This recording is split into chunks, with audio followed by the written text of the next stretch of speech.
Respect is rarely given, it's earned. And here's the truth. You don't need to speak a single word to show your value. People are already making decisions about you before you ever open your mouth.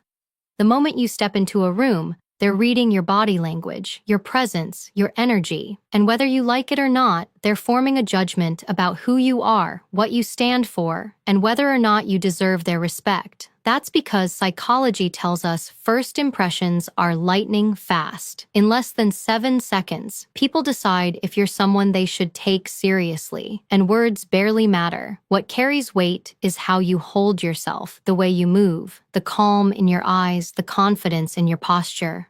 Without saying anything, you're either commanding attention or giving it away. Think about it. When someone walks in slouched, hesitant, fidgeting, you feel their insecurity instantly. But when a person enters with composure, standing tall, moving with purpose, you can't help but notice. That's presence, that's silent power, and that's how you show your worth without uttering a word. Because people believe what you project long before they believe what you say. When you walk into any room, people are sizing you up instantly. It's not when you start speaking, it's the second you appear. Psychology proves it. Within moments, your presence tells people everything they think they need to know about you. And here's what most don't realize. Your words play the smallest role. What truly speaks is your posture, your energy, your composure. That is what people lock onto. That is what creates respect before you've said a single word. Think about it. When someone enters a room with hesitation, head down, shoulders slouched, movements quick and nervous, you can feel that weakness without them saying anything. And when someone walks in upright, calm, with steady eye contact, you feel their authority just as fast. You don't question it, you sense it. That's because your body is always communicating, whether you're intentional about it or not. Every gesture, every step, every pause, it either builds your presence or tears it down. So if you want to command respect, you don't start with clever words or explanations. You start with how you carry yourself. People read confidence, they read self-respect, and they respond to it. Presence is the silent language of power. Own your frame. The way you hold your body is the very first message you deliver to the world, and it speaks louder than anything you could ever say. Long before someone hears your voice, they see how you carry yourself. Stand tall, shoulders back, chest open, chin level, not lifted too high like arrogance, not dropped low like defeat. That single adjustment tells people, I respect myself, I value myself, and so should you. When you slouch, when you fold inward, you're literally shrinking your presence. You're sending the signal that you want to disappear, that you don't belong, that you're uncertain. And people pick up on that instantly, whether they realize it or not. Think about the people you've encountered who left a strong impression on you without speaking a single word. What did they have? They owned their frame. Their body language said, I know who I am. That's not luck, that's not genetics, that's posture. Psychology research shows that when you expand your body, when you open up your frame, you actually change the way your brain feels about itself. Hormones shift, your mind registers strength. That confidence isn't just projected outward, it's reinforced inward. Posture is power, but it's also discipline. You need to train your body to hold itself in alignment until it becomes second nature. That means being aware, catching yourself when you slump over your phone, when you hunch at a table, when you shrink to make yourself smaller. Because every time you do that, you're conditioning yourself to be less visible, less commanding, less respected. And here's the truth. People treat you the way you treat yourself. If you carry yourself like someone who doesn't matter, don't be surprised when others reflect that back to you. Now imagine walking into a meeting, an interview, or even just stepping into a room full of strangers. If your body is upright, your shoulders are set back, your stride is strong but not rushed, people will take notice. They might not consciously say, oh, look at that person's posture, but subconsciously their brains are categorizing you as someone to be taken seriously. You're telling the room, I belong here. I have nothing to prove. And that message lands before you ever introduce yourself. Owning your frame also changes the way people respond in conversation. If you collapse into yourself, if you shrink down, people will naturally dominate the space. But if you maintain presence, If your body stays aligned, open, calm, you shift the dynamic, you set the tone. Even in silence, your body asserts respect. That's why posture isn't just about standing tall. It's about embodying a state of grounded confidence at all times. When you hold your frame, you're not just commanding the attention of others, you're commanding yourself. You're teaching your own mind and body, I am worth being seen, I am worth being heard. And that single choice changes the entire way people experience you. Your eyes tell the story of who you are before you ever open your mouth. They reveal confidence, insecurity, fear, power, everything. The way you hold eye contact can either elevate you or diminish you in an instant. People read it without even realizing they're doing it. A calm, steady gaze tells the world you're grounded, you're present, and you're unshakable. When your eyes dart around the room, when you can't hold someone's gaze for more than a second, you're broadcasting doubt. And let me tell you, people pick up on that faster than anything you'll ever say. Think about the times you've been in a conversation and the other person couldn't look you in the eye. What did you think? That they were nervous? That they were hiding something? Maybe you didn't trust them. That's because eye contact is tied directly to trust and respect. The person who can look directly at someone with composure, without flinching, without blinking nervously, without breaking too quickly, automatically earns credibility. It's not about staring someone down. That's aggression. That's insecurity trying to masquerade as power. True power is calm. It's controlled. It's the ability to look at someone, steady and unhurried, and make them feel your presence without saying a single word. Eye contact also signals that you're comfortable in your own skin. When you look at someone and you don't need to look away immediately, you're saying, I have nothing to hide. People sense authenticity through your eyes. They can feel if you're genuine or pretending. That's why leaders, negotiators, people who command authority, they master their gaze. They use it deliberately. They don't waste it.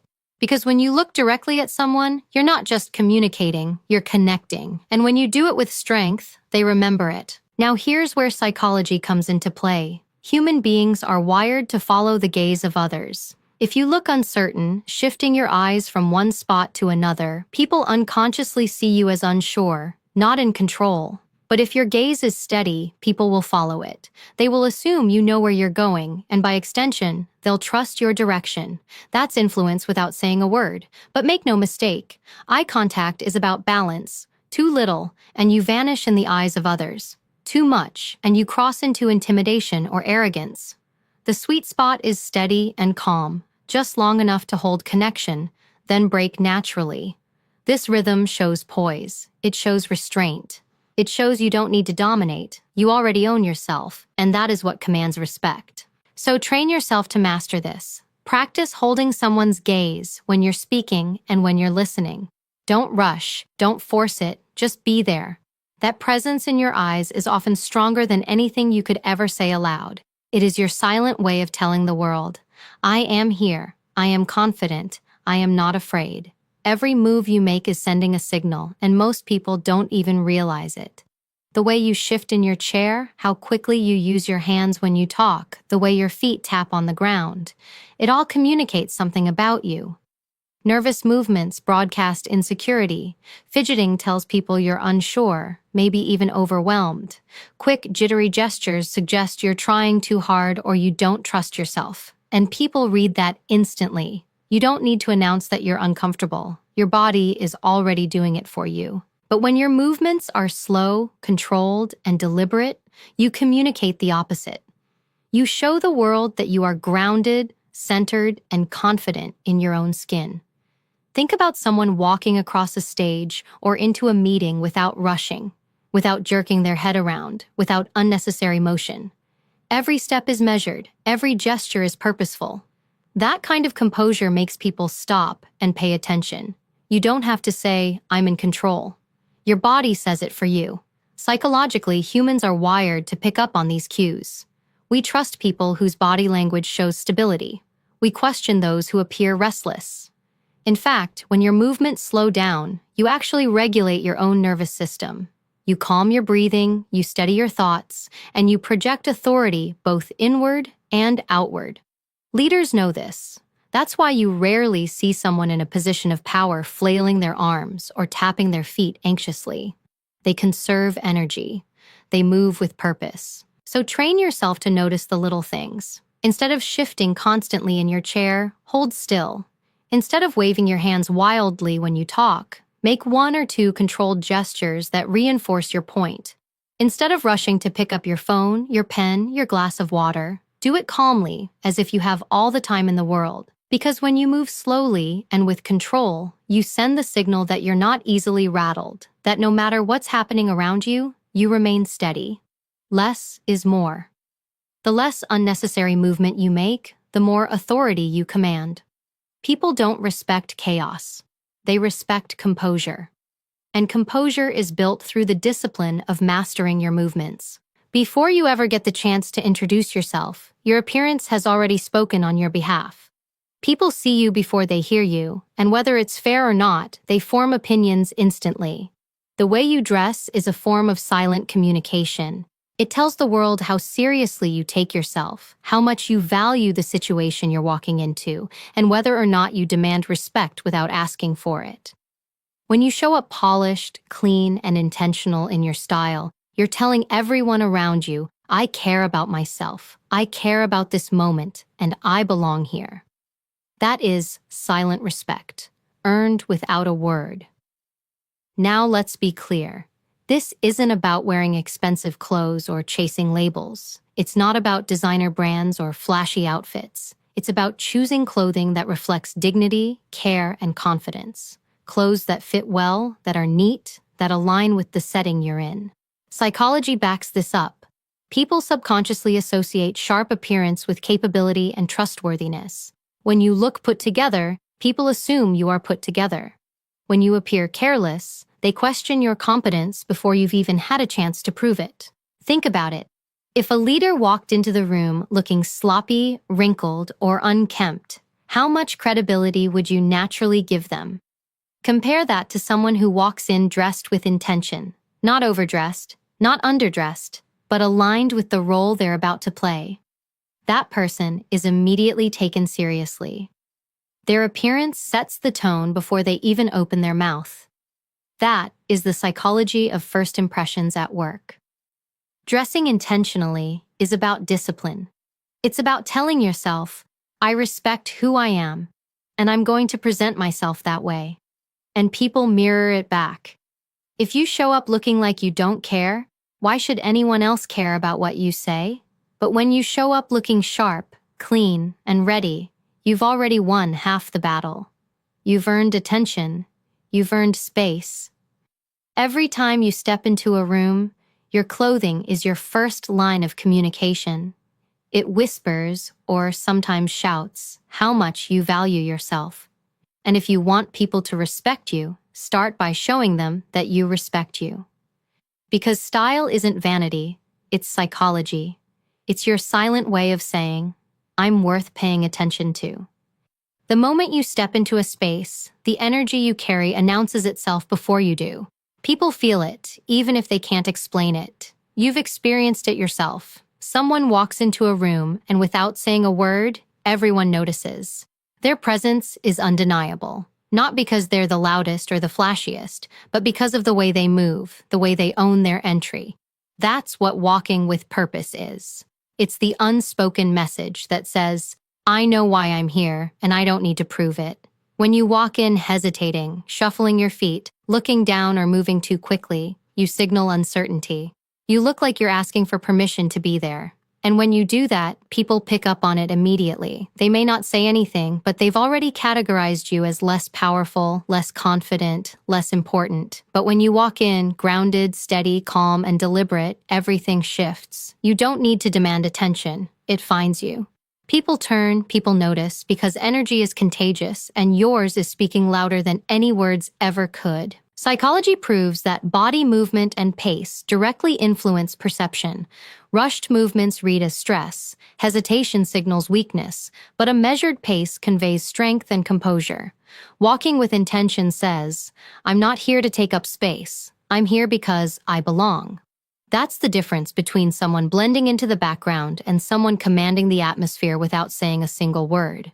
So ask yourself, how do you enter a room? Do you shrink, trying not to be noticed, or do you step in as if you deserve to be there? The answer matters because the people around you are making decisions about your value within seconds. Leaders, people who naturally command respect, are mindful of this. They don't rush. They don't stumble in apologetically. They carry themselves with purpose, and the room responds in kind. Walking with purpose doesn't mean arrogance. It doesn't mean swagger. It means alignment. It means your body, your pace, your energy all work together to communicate certainty. It's not about being the loudest person in the room. It's about being the person everyone feels when you arrive. That's how you project strength without saying a single word, through the silent power of your energy.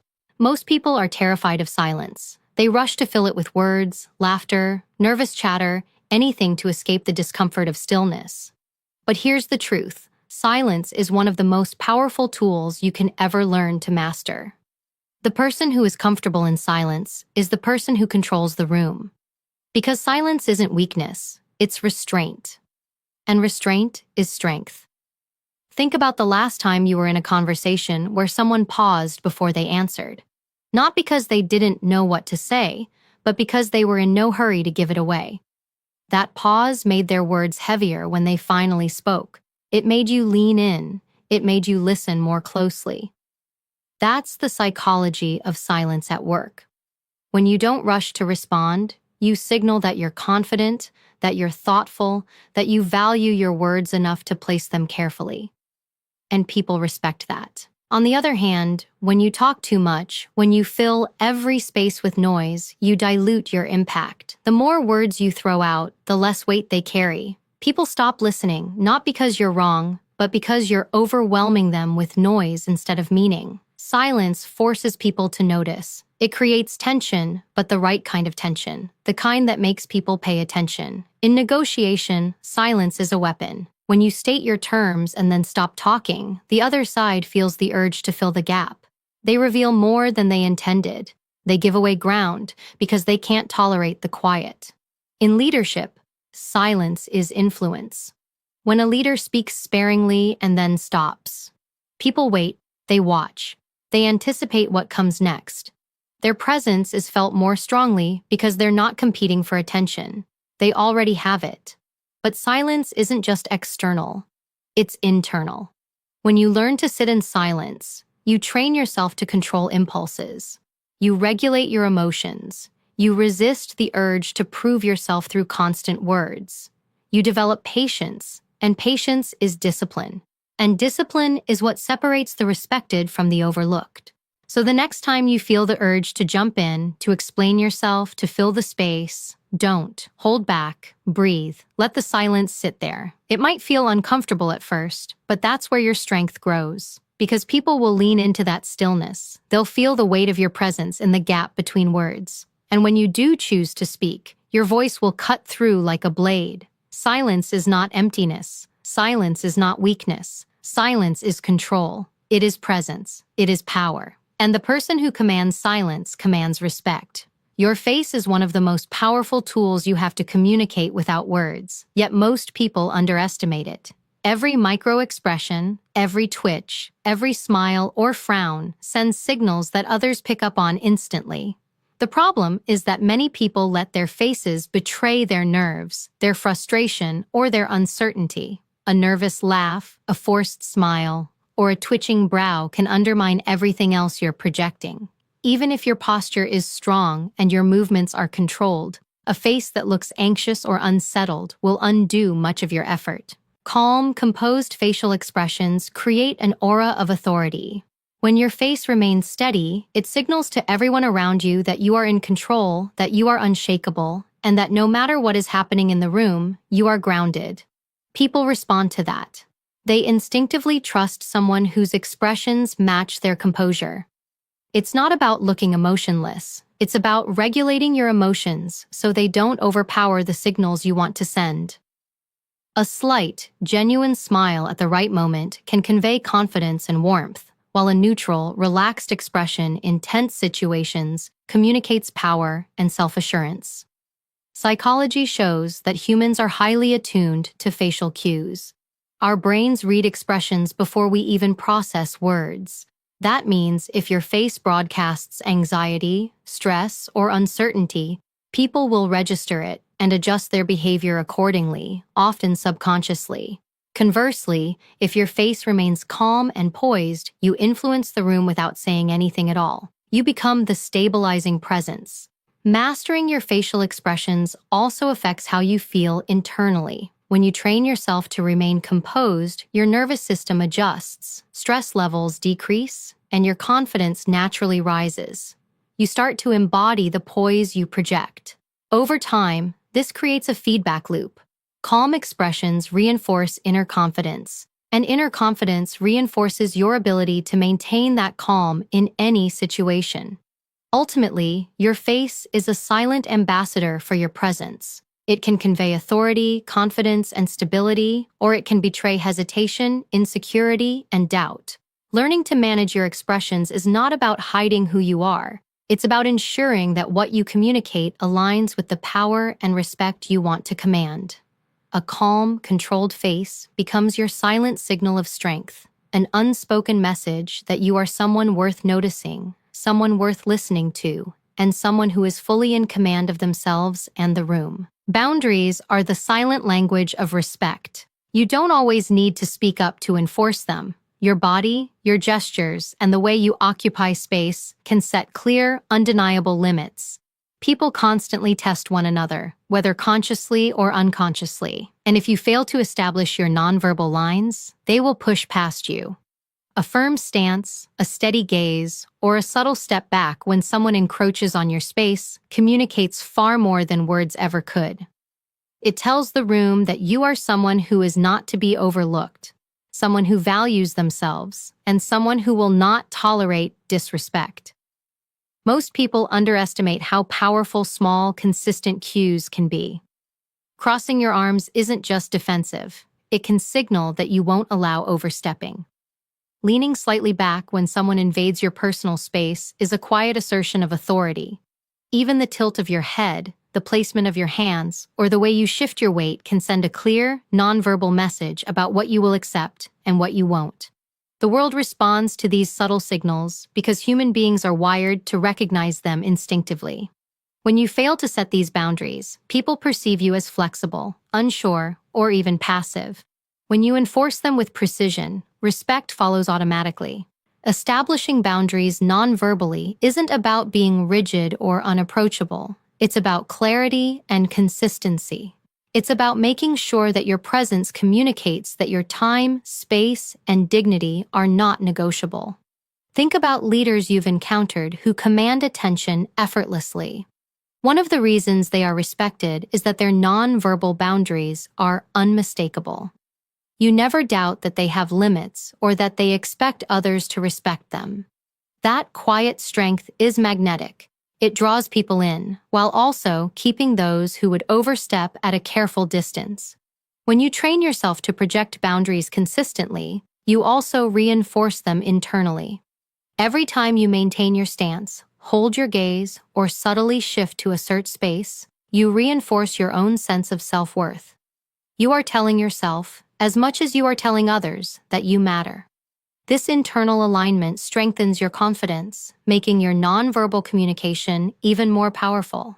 Boundaries become not just a defense mechanism, but a declaration of value, and that declaration is felt by everyone around you. The way you occupy space is a silent declaration of who you are and how much you value yourself. Every room has an energy, a rhythm, and the way you position yourself within it sends signals to everyone present. People who shrink, who hunch, who avoid taking up space, are often perceived as passive or insecure, even before they speak. On the other hand, those who expand naturally, who sit or stand with intention, who allow themselves room to breathe and move, instantly communicate authority and presence. Claiming your ground is not about arrogance. It's about asserting that you belong, that you are confident, and that your existence in this space matters. Space ownership begins with posture, but it goes further. It's the way you hold your arms, the way you cross your legs, the way you set your feet firmly on the floor. It's the subtle confidence in how you lean slightly back in your chair, the way your shoulders align with the width of your body, the natural ease of your stance. Every subtle cue adds to the story your presence tells. People notice, even unconsciously, when someone owns their space. They are more likely to listen, to defer, to pay attention. When you take up space intentionally, you shift the dynamics of any room. People instinctively respond to someone who appears comfortable in their own body and environment. A person who is grounded and expansive commands respect, not because they have demanded it, but because the world reads their confidence as fact. This is why leaders, negotiators, and powerful figures always appear deliberate in how they occupy a room. They don't shrink to fit others' comfort. They calibrate the environment to reflect their own presence. Claiming your ground also affects your internal state. When you allow yourself the room to exist fully, to stretch, to move with freedom, you reinforce your own sense of self-worth. Your body and mind align, producing a confidence that radiates outward. People pick up on that energy instantly. It's not just the space you take physically, it's the psychological space you assert. By owning it, you make it clear that you are unmovable, unapologetic, and fully present. And that alone sets the tone for how others interact with you. Consistency is the invisible thread that ties together presence, authority, and respect. You can have perfect posture, controlled movements, calm expressions, and impeccable style. But if your actions contradict the presence you project, people will notice, and they will question your credibility. Humans are wired to detect incongruence. We subconsciously pick up on signals that don't align. If your body says confidence but your words betray doubt, if you appear calm but react emotionally in small situations, that disconnect undermines everything else you've built. True power comes when your internal state, your outward presence, and your behavior are in harmony. Every decision, every gesture, every small interaction contributes to the picture people create of you. When your actions match the authority you project, people instinctively trust you. They don't need to analyze why. They just sense that you are grounded, reliable, and fully in control of yourself. This alignment between appearance and action communicates stability and self-respect. It tells people that your confidence is not a mask or a facade, but a reflection of who you genuinely are. Consistency is also about reliability over time. It's easy to command attention in a single moment, but respect deepens when people can count on your behavior to match your presence repeatedly. Leaders, negotiators, and influential figures don't need to prove themselves with words because their consistent actions have already built their credibility. When you consistently act in alignment with your presence, you create a silent authority that doesn't rely on speech or explanation. It simply exists, and people respond accordingly. Moreover, consistency reinforces your own self-confidence. When you act in ways that support the image you're projecting, your mind internalizes it. You feel steadier, calmer, and more competent because your actions validate your presence. Over time, this becomes a feedback loop. Your consistent behavior strengthens your presence, and your presence guides your actions. People around you begin to sense this invisible but undeniable power. The real mastery of consistency is subtle.